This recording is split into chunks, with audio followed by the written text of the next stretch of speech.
We're taking you back now to Coligny in the northwest. We're getting reports that more houses are being burnt. We suspect that this is in retaliation to the bail ruling earlier. Let's go now to our reporter Olebogang Gosiense. She's there with the latest. Olebogang, good afternoon. What's happening?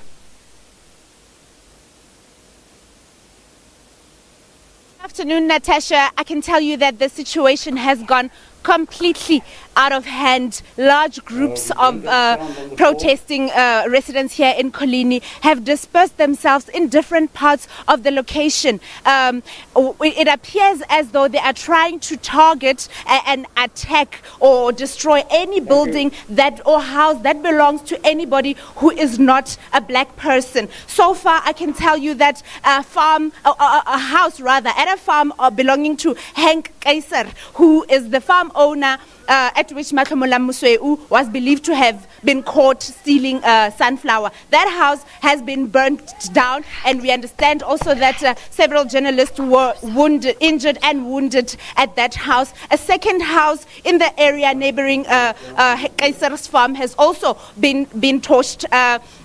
We also understand that now a third house has been burned down, but the fire has been able to get contained, and it's no longer burning. But now what's happening is that every member of the community seems to be going to any area where they feel that they can attack or they can burn, and they are refusing to listen to the police. The police is patrolling in each and every part of Coligny. So at every call, every now and then, you'll see flames going up or smoke going up, or you'll hear stun grenades or rubber bullets being fired. So it's just that game of having to catch up with whatever is happening at the moment. We have not seen any leadership from the province, only the police present here trying to really calm the situation. But I can tell you that it has gone completely out of hand. Are these the same protesters from earlier that we saw outside the court? We know that Sanko organized those protests earlier outside court. Is this a backlash from that ruling earlier?